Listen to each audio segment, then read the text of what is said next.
Bom dia, canal Paz e Bem, nosso encontro toda terça-feira de manhã bem cedinho.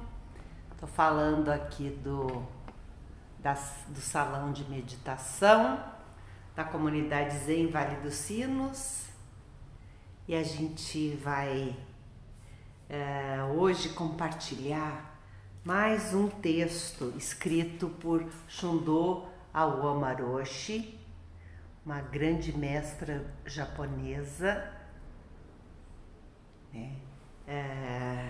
Abadesa do Mosteiro Feminino de Nagoya. Hoje é dia 1º de maio, Dia do Trabalhador, e os meus cumprimentos, as minhas saudações a todos os trabalhadores, a todos os proletários desse país que tem tantos trabalhadores, né? E nós temos ainda uma característica que opera, que é um vetor, né? Somos um país colonizado e que os resquícios da escravidão ainda estão presentes, né? E o nosso povo, enquanto assim tem se desenvolvido, tem tido desafios que ao longo da história vai ficando para trás, mas ainda deixa suas marcas, e a gente precisa ir avançando para que esses resquícios não se façam mais presentes, tanto os resquícios da escravidão, porque haja visto que atualmente ainda se resgata trabalhadores, né, com trabalho correlato à escravidão, né?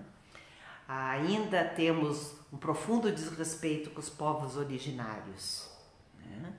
Ainda temos resquícios da ditadura, né? Enfim, nós temos ainda muitos desafios pela frente. A gente sabe que estamos atualmente vivendo um momento onde o salário mínimo não dá conta, né, de prover aquilo tudo que um trabalhador teria direito, até pela Constituição, né? Então seguimos trabalhando, resistindo, temos que ter protagonismo, né? Porque as mudanças, elas não acontecem assim do nada, né? Sempre são marcadas por resistência, por luta, né? Por luta de direitos. Muito bem, então um feliz dia. Não dá para dizer que é feliz, né? Mas que seja um dia para profundas reflexões, né? E que se possa valorizar o trabalhador. Eu sou uma trabalhadora, né? A gente pensa que o trabalhador, quando a gente fala em trabalhador, a gente pensa que é o operário do chão da fábrica, o trabalhador que recolhe o lixo, as empregadas domésticas, os domésticos, né? O pessoal que trabalha no comércio, que é nada. Eu sou uma trabalhadora, né? Eu vivo da psicologia. Eu sou uma psicóloga clínica. Se eu não trabalhar, né, isso que caracteriza um trabalhador, o proletariado. Ele não vive do capital, ele vive com a renda que ele produz em troca do seu trabalho. Tem trabalhos que são mais braçais, tem os trabalhos que estão sendo valorizados cada vez mais, que bom, né? Que bom, merecidamente, né? E tem os trabalhos que exigem mais, assim, dos engenheiros, pensar, cálculo e realizar aquilo, né? Mas somos todos trabalhadores, né? Então, hoje o texto que eu vou compartilhar com vocês se chama A Boca de um Monge é como a boca de um forno. Opa, vamos ver o que isso quer dizer. Isso é um antigo ensinamento, né? Mais de 30 anos se passaram desde o dia em que me tornei monja. O mestre Zen Baso Doitso disse uma vez: por 30 anos, depois de ter superado a fase da dúvida, nunca mais me faltou sal nem shoyu. Entretanto, a Xundó, né, escrevendo o texto, cheguei até aqui caminhando sempre com muitas dúvidas, entre sonhos e delusões, e não poderia dizer, como ele, que nada me falta. Ela ainda achava que haviam faltas. Há uma outra frase que ficou gravada: a boca de um monge é como a boca de um forno.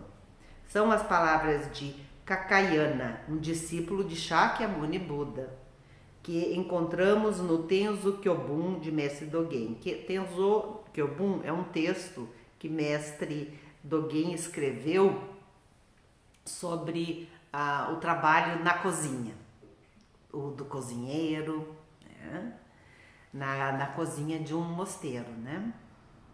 Há mais de 30 anos, ouvia pela primeira vez durante um Shozan, o sermão quinzenal depois do zazen da leitura de Sutra da manhã.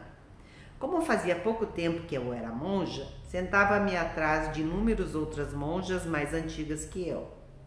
E, tendo apenas 15 anos, essa mestra, ela foi dada em adoção e ela foi criada dentro de um mosteiro por outras monjas. E tendo apenas 15 anos, não entendi muito bem seu verdadeiro significado. Pensei que a frase significasse simplesmente: os monges comem qualquer coisa. Ou seja, sem discriminar se gosta ou se não gosta, aceita comer o que tem, né? Mas pelo jeito não era só isso, né? E me espantei com sua estranheza, achando graça. Ultimamente, essa frase quase esquecida reapareceu em surpresa. Finalmente compreendi o seu verdadeiro significado. Quando falamos da boca do monge, não queremos dizer um órgão do nosso corpo. É a própria vida, o céu e a terra, o próprio universo. Em uma boca que é a vida inteira entram todos os tipos de alimento.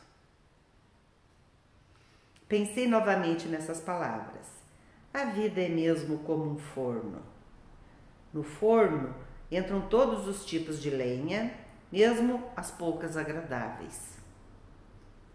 Graveto, lenha mais grossa, mais fina. E ainda que não as queira, o forno é obrigado a aceitá-las. Na vida de uma mulher, por exemplo, podem surgir situações como a morte do marido, de um filho ou de si mesma. São todos materiais que se queimam. Mas como podemos queimar cada coisa indiferentemente? Um forno acolhe tudo, aceita e queima qualquer coisa, da lenha mais dura à mais macia, ou mesmo uma rosa cheia de espinhos, sem nenhuma preferência. Cada elemento se transforma em energia térmica e, desse modo, o forno se encarrega de preparar o arroz, cozinhar os alimentos e esquentar a água do banho. O forno aqui também, o forno que pode ser o forno para assar ou pode ser o forno do fogão, né? Graças ao forno, podemos comer, manter nossas vidas e limpar a sujeira de nossos corpos e corações. E vamos lembrar que essa frase foi, né, pensada quando não tinha fogão a gás. Tudo era com fogo, né? Com a brasa, a queima da lenha ou do carvão, né? Também na boca da vida entram várias situações.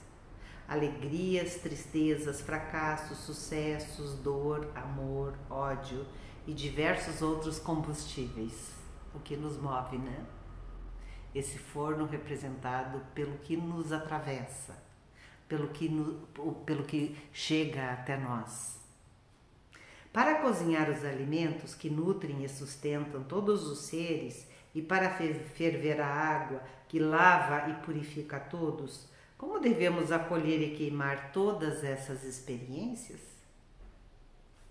Um forno que se recusa a queimar alguns materiais não funciona bem. Ele solta muita fumaça e não pode cozinhar o arroz.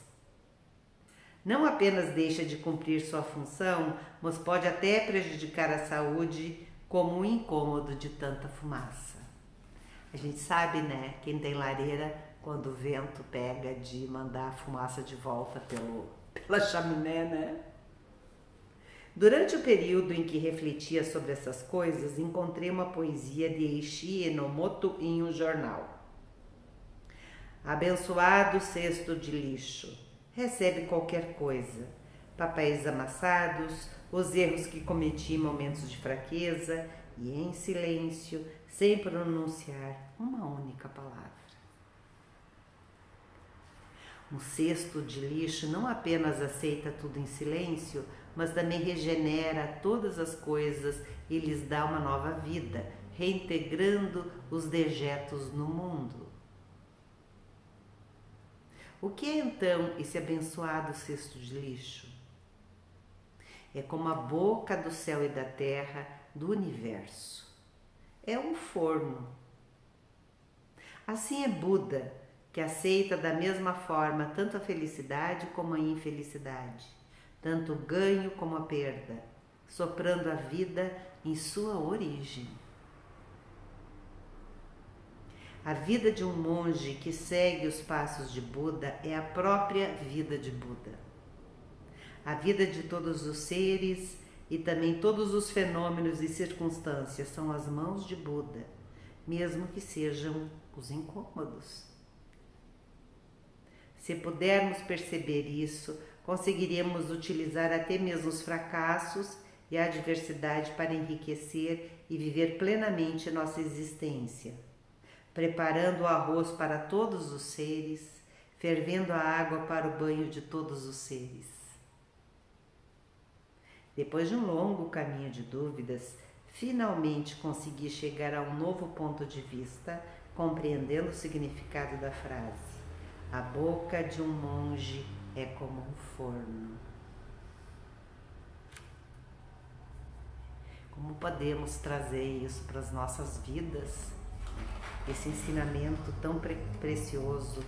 Às vezes a gente faz essa reflexão comparando o oceano, que aceita a água de todos os rios, de todos os lagos, lagoas, arroios, sem discriminar. Esse eu vou. Essa água está muito escura, não vou deixar entrar aqui. Aceita todos em equanimidade. Esse é o fluir da existência. E que a gente possa aprender com as forças dessa fluidez, as leis da existência. Porque a gente, por ter um ego que discrimina, pensamento discriminatório, está o tempo inteiro julgando, aí se eu quero, se eu gosto, se eu não gosto, se eu aceito, eu não aceito. Como assim você não aceita? Quem somos nós para aceitar? Uma coisa é, eu não aceito o resultado dessa prova.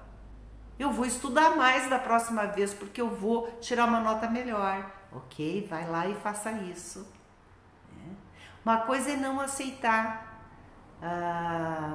uma doença, não aceitar uma desilusão. Tem coisas que a gente precisa, através da sabedoria, do discernimento, o que a gente vai fazer com aquilo que chega até nós.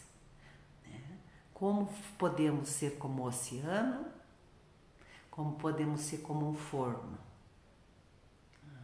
que aquece e que continua soprando o fluir da existência.